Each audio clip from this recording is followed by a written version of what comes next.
Well, here we are again with Jeb Bergh. And it's so wonderful to be back here after almost 3 weeks, not quite 3 weeks, 2.5 weeks, he said. Sunday would have been his last day, but he has to leave to go back to New York tomorrow. So we're going to do what we have to do today with Jeb. Again, Jeb, I welcome you.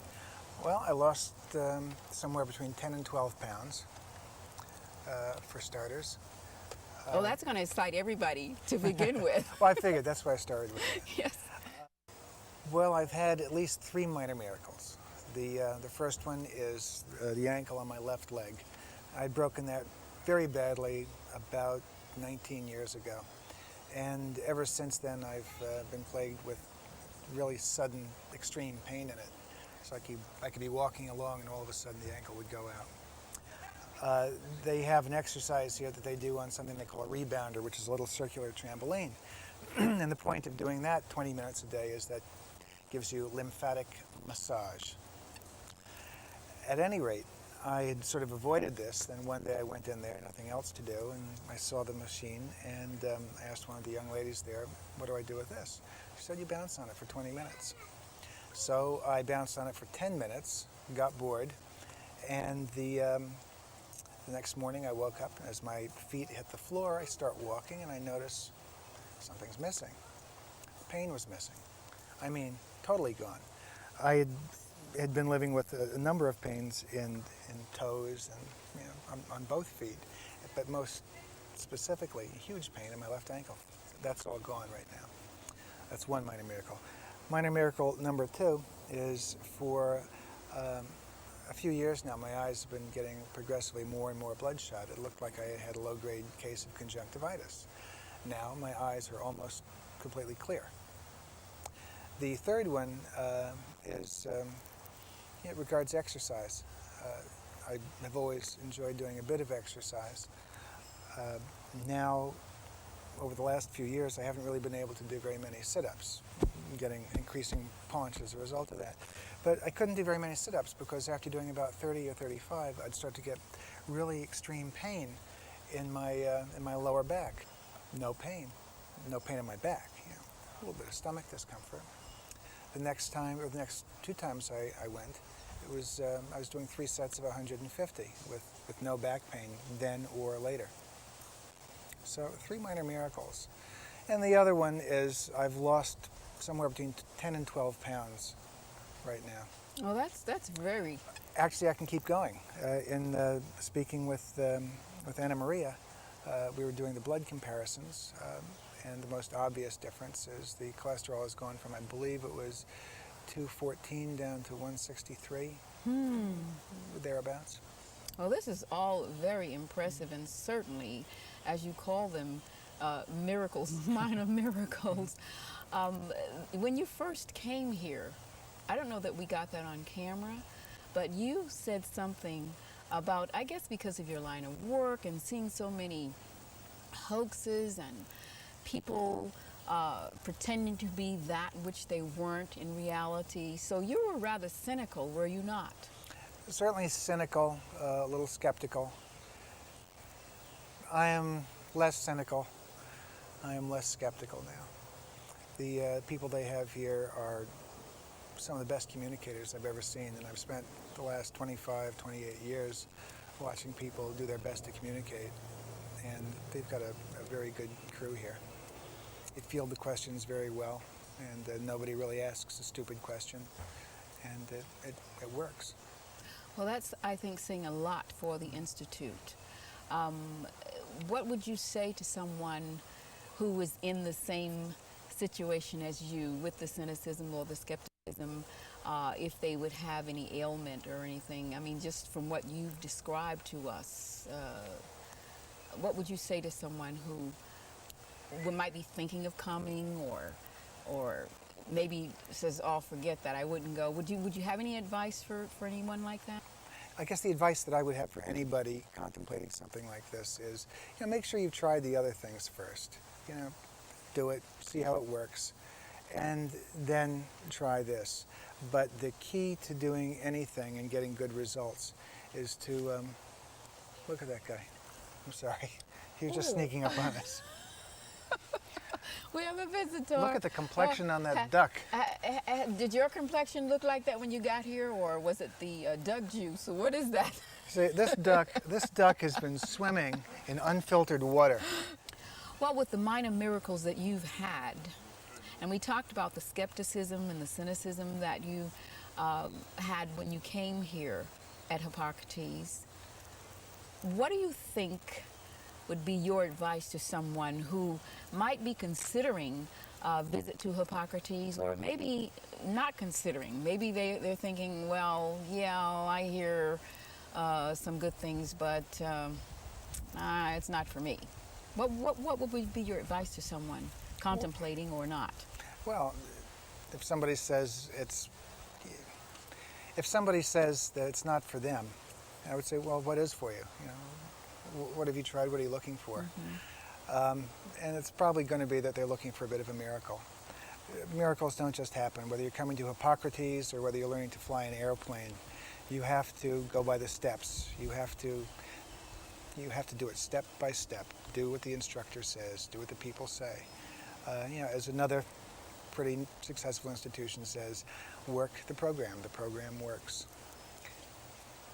So that's what you would ask the individual who might be thinking of coming or not coming. And of course, I guess with you having had the results that you've had, I mean, you would readily tell someone what had happened to you, give them your experiences if they had any idea of coming. I haven't experienced the results that I was hoping for, yes, that I would hope for. Mm-hmm. I mean, the other three things I was telling you about mm-hmm. Were surprises. Those mm-hmm. weren't the reason that I came here. Originally came I came here because of you know, almost 20 years of untreated Lyme disease. I came here because of you know, heart condition, and that sort of situation is going to take a long time to fix. And as Brian says, I believe I'm quoting him correctly, he said that that won't disappear. That won't be cured. But what we can do is pretty much beat it into submission. Mm-hmm. Fine, I'll take that any day. Sure. And I'm considerably more hopeful about realizing that now than I was 2 weeks ago. Surprises that you had, let's call them those, as you said, minor miracles. Mm-hmm. That's a start. Now, my curiosity is this. The fact that you said that these things are not going to go away, the problems that you initially came here for, not going to go away, but you can beat them down into submission. And doing so, what advice were you given in order to do that? How are you going to do that? Well, diligence. It's not going to be coming overnight.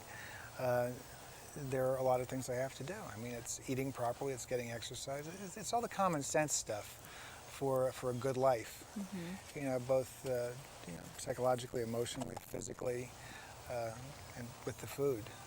And is it in your plan to continue with what you've learned here? Is it in your plan to continue this way of eating, for example? Yeah. I mean, raw vegetables and everything are not my favorite food for every meal and every snack. Mm-hmm. But, you know, what's the alternative? Yeah, so it's kind of getting into it and just working with it. You might fall sometime, but it's probably going to be to your advantage to beat in submission the problems that you have. It will be to your advantage to really stick with the program as much as you possibly can. And maybe, who knows, eventually I think that if you stick with it long enough, it will become a part of you if you can do that. Do you think you might be able to do that? I think that the food that I'm coming from is, you know, I think my eating habits and the eating habits of most of the United States is pretty much in an addictive sort of a rut. Mm-hmm. It's always going to be out there. It's always going to be around me, the smells, the sights, and you know, the social situations that involve eating. You know, I mean, Thanksgiving, there's turkey. You know, other holidays, there are, you know, there's a lot of food involved. You know, depending on your religion, there are feasts and festivals where, you know, it's proper to be having have meat and cooked foods and Or so when you on. say proper, though, proper for whom? Is it going to be proper for you? Uh, on, well, for festivals and everything, yeah, I will make concessions, and I will. I mean, because that's important to me. That's important to my happiness, and that's an important part of the process. Being happy, feeling good. But what do you think about the fact, though, that you can be happy if you allow yourself to get into this world? It is a different world. Oh, absolutely. I see a tremendous sense of accomplishment that's going to, that of course would make anybody happy. I feel a sense of accomplishment right now, but I also view it as being just the very beginning. It's not going to be easy. There's, many years ahead of me of eating what I up to now viewed as largely rabbit food, which I enjoyed having once in a while, but not for every meal, every day, everywhere. I understand that, but when I think of the condition that you're in, and we talk about beating it into submission, I think that it might be wise to give it some consideration and think about, even though you feel happy doing what you've always done, and you were saying that not all the time, but on some occasions, but believe me, there are ways that you can get into this lifestyle, and you will be wondering, well, why was I ever there in that other world? Because this is so wonderful. I think that can happen. Do you see that as a possibility? Oh, definitely. I see myself breaking the habit. The habit's broken. I'm here. The habit is effectively broken. But I haven't been out really doing an awful lot of walking around restaurants and social out into occasions the and other things. world. Sure. Because this is a different world. Well, this is kind of For a sure. rarefied experience here.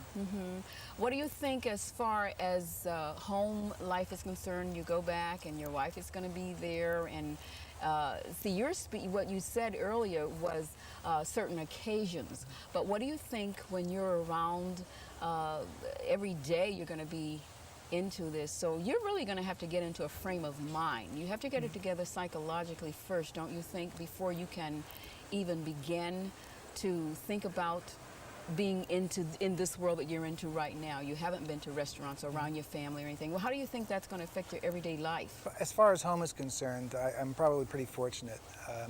My wife and kids really want me to feel better, and they want the former Jeb back, the person I was a number of years ago back, with full of energy and enthusiasm and accomplishment.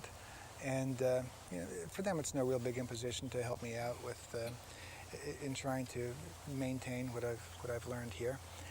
Is this going to be an end to cooked food in my house? No, I'm certain it's not. We're very social people, and virtually every weekend. We have a lot of the family over. Again, that's all part of our culture. We try to get together every weekend, and there's a lot of food there. I'm sure there's going to be a lot more raw food and salad. But so you don't think you're going to have any problem, though, with your wife as far as you don't think there'll be any problem there at all? No, they want me to be happy and healthy, because as I'm happy and healthy, they're happier and healthier too. And so, well, your daughter's not here, so you wouldn't have a problem with that, but it's your son and your wife and the other relatives. And so when they start to ask you these questions about, well, I don't know, how are you planning to eat around them? Would you say on the weekends, what are you going to do? Are you going to limit yourself, or how are you going to do that? Are you going to take a little of this and, more of the raw stuff? How do you plan to do that? Basically that's it. Hippocrates anticipates these sorts of situations because this is stuff they run into all the time themselves. And there are a number of different answers to that. Like the ribbing you take when everybody else is, really hitting the buffet hard and walking around with, the roast beef and the chicken or whatever, and it smells good and it looks good. And there you are with a salad. If somebody gives you a really hard time about it, you just look at them and you say, doctor's orders. Okay, so that's your approach. That's one way. You're going to say doctor's orders, and that's it. Well, then maybe they'll. But then your wife, you have your wife there. You're going to be there with her every day. Your son doesn't live with you, right? Yeah, he does. He does. He does live with you. So they're your son, and I know they want you to be happy. Both are big boosters. Okay, well that's really great. So you don't think that sometimes maybe she might prepare something if you decide that you don't want to eat this something that she has prepared, and you would rather have your own food, how do you think she's going to react to that? Well, I made this lasagna the regular way, and I think We've since been together for 30 odd years. She knows me. She knows my whims. She knows that I'm not going to say anything to purposely upset her or give her a hard time like that. I have other ways of giving her a hard time and upsetting her. I have no worries about how she will handle this situation. So you think she's going to be fine with it? Give you There's no problems there's whatsoever? no question in my mind. No problems whatsoever. She's a smart, caring person. Okay. Well, that sounds good. I think you're pretty set in that area then. You're not going to have to worry about anybody badgering you, because some people do have that problem. I mean, they feel that some people don't understand, or they feel that, well, a little bit's not going to hurt you. What if you don't want to take a little bit? I don't have to explain my lifestyle and my choices to anybody. I mean, it's not like I'm doing something outrageous. It's not like I'm doing something that's insulting to somebody. And if they choose to be insulted, that's really a choice their they've problem. made. That's I don't think any of my friends are going to be insulted. Well, let me ask you this. We talked about work before, and how before you were, I guess you were lethargic. It's an understatement. Okay. So that Hitler was nasty. That's an understatement. I was lethargic. That's an understatement. So what do you think about going back to work now? Do you feel, because originally you told me that you weren't doing any exercise, and when you said about those 35 push-ups earlier, Sit-ups. sit-ups, you talked about the 35 of them. You meant when you came here, you started out doing 35. Is that it? Yeah, because before. Well, even before, when I was in shape, fairly well in shape, that was just something I couldn't do because of whatever's going on in my lower back. That I can only assume right now, based on my experience here, not on solid science, but just on my experience here, that may have had something to do with what I was eating or not eating. And I think I understood you correctly before. I was probing for when was the last time you had done any exercise, and you said it was a long time. Very sporadically. It's just been too exhausting for me. Yeah, because it had been like a year before you had been on your bike, I believe it was. Was it that? I hadn't seriously ridden my bike since the fall, and that was just occasionally. Whereas I used to be able to do some pretty good mileage. Well, when we talk about the physical aspects of it, and I'd like to touch a little more on the psychology or the psychological aspect, because even though certainly you had and still have physical ailments, do you think that psychologically you've had any barriers in your life that would say people around you at all, that would put you in a mode that would not be conducive to, or let's say that, or deterrence from, or assistance, some assisting factor that would make you feel, you're already physically down with the ailments and everything that you've had, but do you think there have been any things in your either your background or people being around you that have assisted in your feeling rotten at times? And can that be, can you do anything about that to help you get out of that mode? Okay, there are two ways of looking at that. First, my generation is reluctant to use the term domino theory, but I think some of this is sort of domino theory-like. The first and most important domino, the first domino is the most important one, and that's how you are physically. I think if that goes down the tube, then the rest of the dominoes aren't really all that far behind. If the first domino goes down, how are you really able to cope with emotional problems? How are you really able to cope with emotional challenges, intellectual challenges? How are you able to really sit around and read a book and get something out of it? If physically you're wasted, how can you really be happy if physically you are wasted? Because that's always there. That's always gnawing on you. You don't stand in one place. There's no such thing as stasis, being in one place all the time. If you think you're in one spot, you're really going backwards because the world is still spinning. Positive. And change. It's constant, isn't it? The only constant is change. That's it. The only constant in this life is change, and taxes, it has been said. Well, Steve Martin said, "I forgot." But you seem like you're certainly in a better place, of course. You are, and definitely in a better place. And that was one of the things that we wanted to touch bases with, the fact that, as we said, before and after. And your experiences were, being here at Hippocrates, were not, you didn't get exactly what you were looking for. The surprises, though, were, I think, good enough that it gives you faith and encouragement that things can be better, as Brian told you. Even though it might not be cured, you can certainly, you can cope. And that's good to know, is it not? Of course it is. And again, having a plan, that helps too. Just sort of floating around, that's not a way to do things. Now we have a plan. Not. So Jeb, there are many health facilitators around, people teaching you this, teaching you that. Can you give us some insight into your experiences as far as people? We don't have to name names, but just give us some insight as to, for example, in the kitchen, what have you learned from the chef and those people there around that area? Well, Hippocrates has designed a pretty bulletproof program here. They've got some really good communicators. Everything from teaching you how to sprout to prepare foods, both the regular green stuff and desserts. Desserts that I liked even.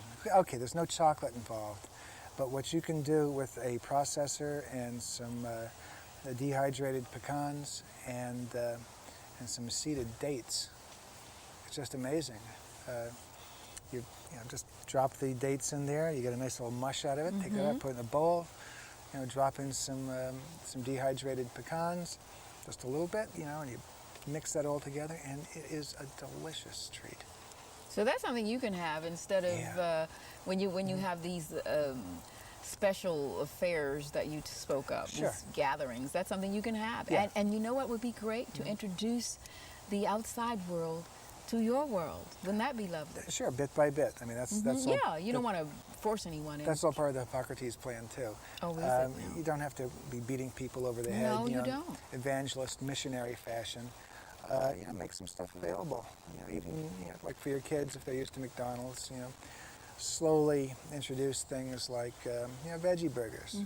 It gets them into a mindset. But some of the people they have here to kind of make the transition a little bit easier are people like in the kitchen that can show you very easy ways to prepare a number of good dishes.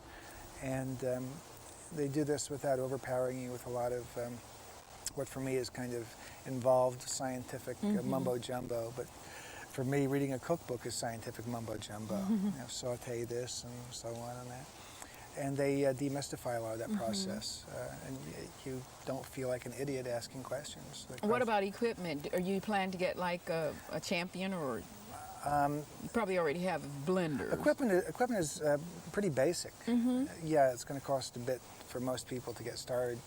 In it, you want a good juicer. You want a dehydrator, and you want a food processor of some sort. And then after that, you can start doing water filters, which is pretty important too. So yeah, there's an initial cash investment, but you can still be going to health food stores, and it doesn't have to be immediate. I'm fortunate because I already have a wheat gas machine, thanks to a zealot friend of mine, and I have a Mr. Juice Man juicer, which may not be the absolute best juicer in the world, but it's fine for me for right now. So I still need to get a dehydrator. I'm not going to run out to get a dehydrator right now. You'll work your way in that direction. I'll work my way up to it. Well, so you've learned some very interesting and creative things in the kitchen. What about other areas of Hippocrates' learning process? Well, they have a lot of really good people coming in, people explaining the whole juicing process, even down to how to disassemble and clean your juicer. But And there are also success stories that come with some of these people. Everybody seems to have a story. You know, even people who had been vegetarians for all their life and thought that they had really pretty much had the entire system working for them, who had gotten sick and then discovered how incredibly important it is for them to be going raw and to have made what can only be described as just really sort of miraculous recoveries from otherwise catastrophic illnesses. And we have people like that who are explaining juicing, people like that who are explaining how to do sprouts. By doing sprouts, I mean how to cultivate and raise sprouts. And it's remarkably simple. It just takes a little bit of time each day. A little bit of time each day. Yeah, a little bit of time, but it can be such fun. How did you feel doing that?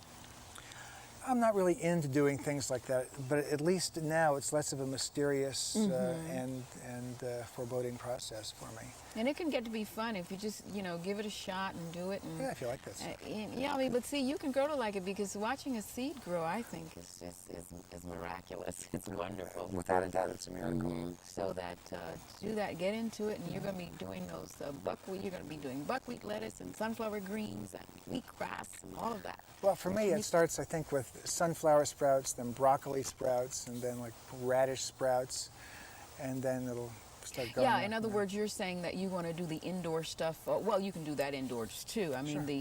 the ones that you grow in the trays with the soil. But you're saying that like in jars or bags or whatever. That's where you're going to start. Yeah, sure. You start out simply. Yeah, I mean, it's not difficult. The other stuff is not difficult, but you want to take steps. I can complicate it. I can screw it up. Well, of course you can. Anybody can, but focus. That's what I say. Focus. Yeah. One sprout at a time. Grasshopper. Yeah. Yeah, well, anyway, you're going to have fun doing this, I think. I think if you just put a little concentration in there and know that you're going to be better. Tell us about some of the other experiences that you had. Did you speak with any other counselors? I mean, surely you did, with counselors here that outside of, when we talked about the kitchen, what other encounters did you have? Or Not an awful lot. I'm not a very confrontational person. I did speak with Brian a couple of times, and Brian and Anna Maria just know an amazing. These are the directors. Yeah, of they're the the directors Institute. of Hippocrates, and their experience is deep, and their ability to present it is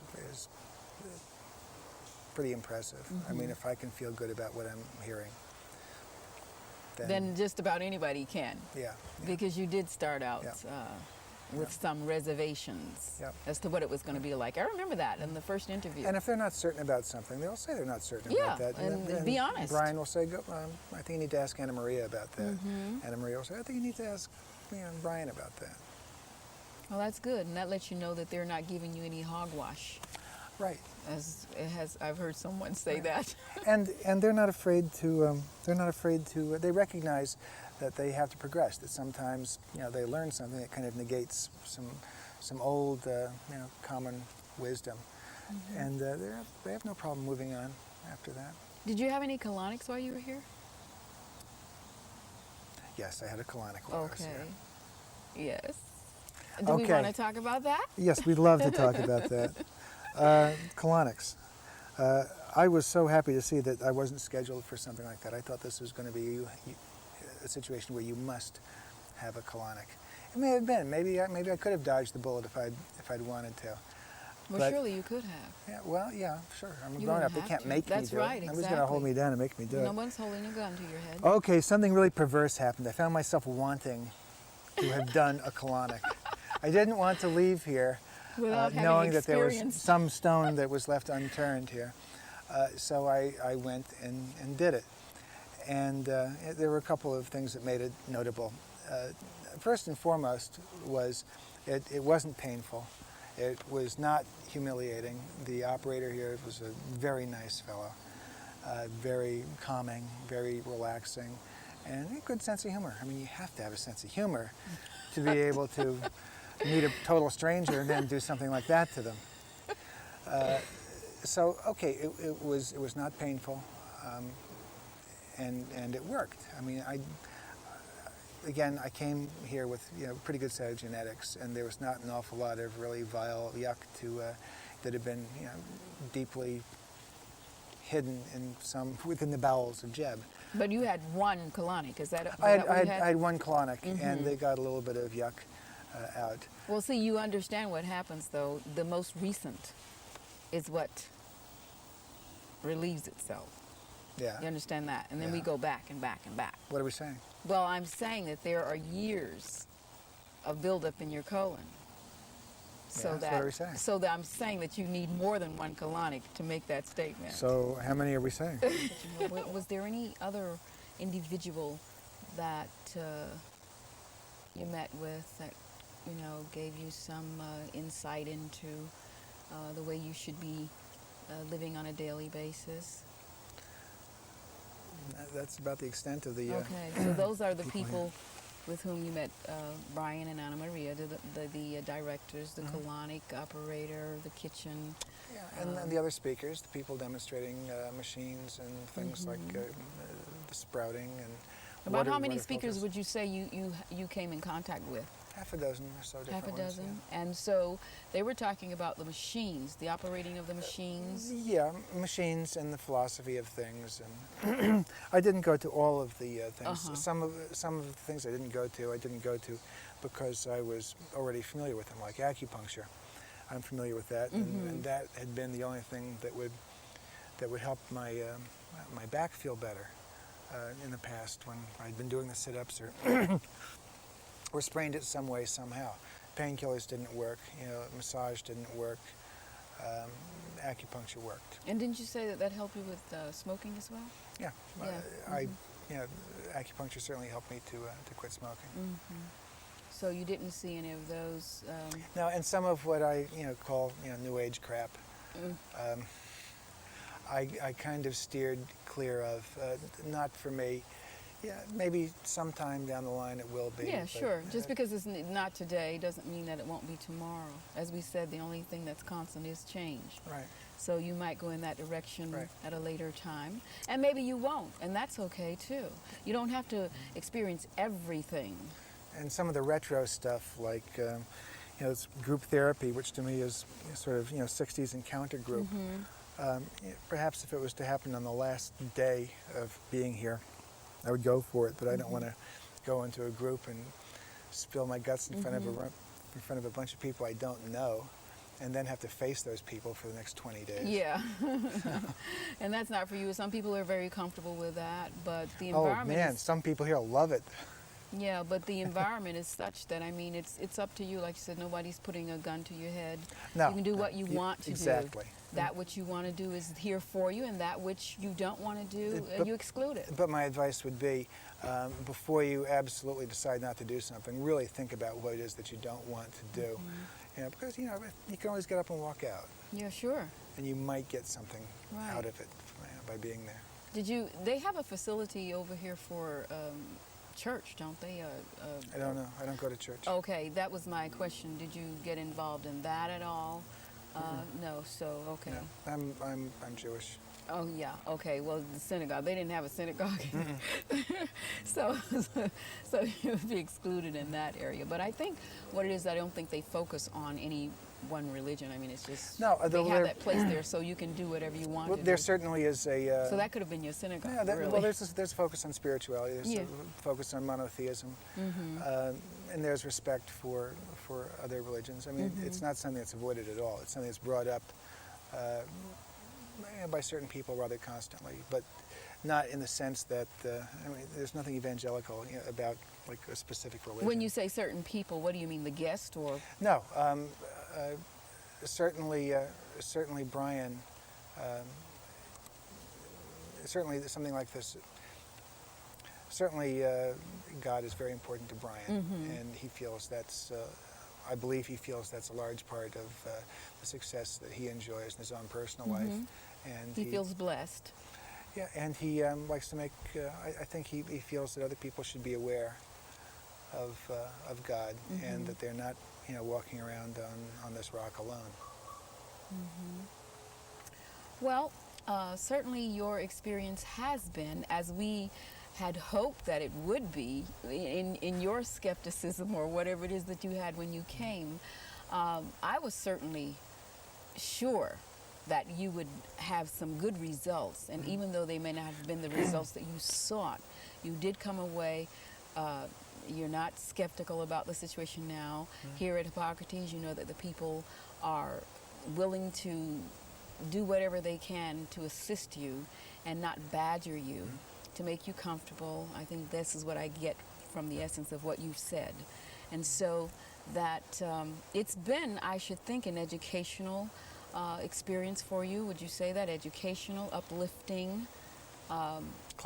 Cleansing. Certainly, cleansing. And I think you're walking away from this second interview that we're having. I think you're walking away with much more than you came in with. And I would just advise you, if I can throw in my little advice, is just to continue on in the path that you've taken here with everything that the people have given you. Just, I would say, strengthen it, to be cognizant of the fact that you have to continue to focus in the right direction. And I think you can be fine. I should also say that I'm very grateful for the opportunity and chain of events that made it possible for me to come here. And it's something I'm very respectful of, and it's something I will do my best to continue to show respect for. And I guess the best way to do that is to maintain the program and just do my best. I guess the best thank you that I could give the powers that brought me here is to be healthy. I guess the most important thing I've learned since I've been here is that things that we would never expect, never think were detrimental to our health are, and they're all around us. The water we drink, the tap water we drink, the bottled water we drink. You know, a lot of times you don't really know where that's coming from or what's in it or what's not in it. If you live near a golf course, all that nice green grass, you know, giving forth the oxygen, what about all the chemicals that are on there? You know, you really have to be very careful what you eat and drink these days. You can really be turning your health upside down without even knowing it.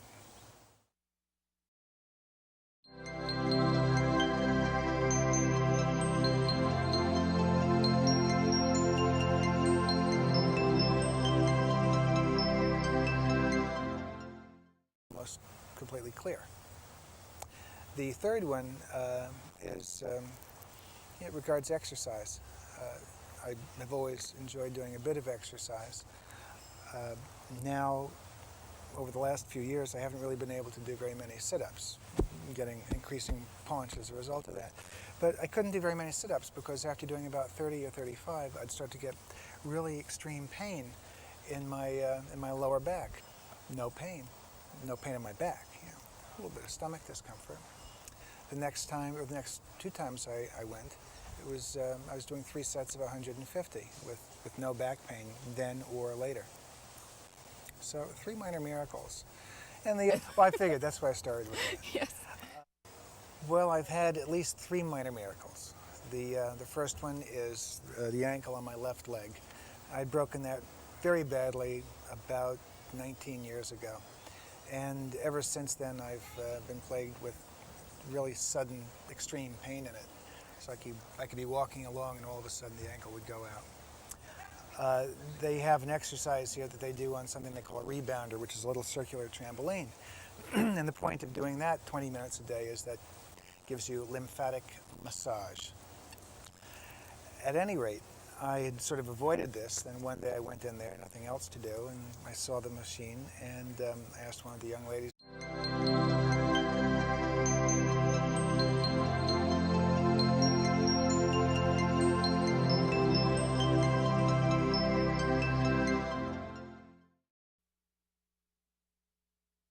Well, here we are again with Jeb Bergh. And it's so wonderful to be back here after almost 3 weeks, not quite 3 weeks, 2.5 weeks, he said. Sunday would have been his last day, but he has to leave to go back to New York tomorrow. So we're going to do what we have to do today with Jeb. Again, Jeb, I welcome you. Well, I lost somewhere between 10 and 12 pounds, for starters. Oh, that's going to excite everybody to begin with. There, what do I do with this? She said, you bounce on it for 20 minutes. So I bounced on it for 10 minutes, got bored, and the next morning I woke up, and as my feet hit the floor, I start walking, and I notice something's missing. The pain was missing. I mean, totally gone. I had been living with a number of pains in toes and on both feet, but most specifically, huge pain in my left ankle. That's all gone right now. That's one minor miracle. Minor miracle number 2 is for a few years now, my eyes have been getting progressively more and more bloodshot. It looked like I had a low-grade case of conjunctivitis. Now my eyes are all... The other one is I've lost somewhere between 10 and 12 pounds right now. Oh, that's very... Actually, I can keep going. In speaking with Anna Maria, we were doing the blood comparisons, and the most obvious difference is the cholesterol has gone from, I believe it was 214 down to 163, thereabouts. Well, this is all very impressive, and certainly, as you call them, miracles, minor miracles. When you first came here, I don't know that we got that on camera, but you said something about, I guess because of your line of work and seeing so many hoaxes and people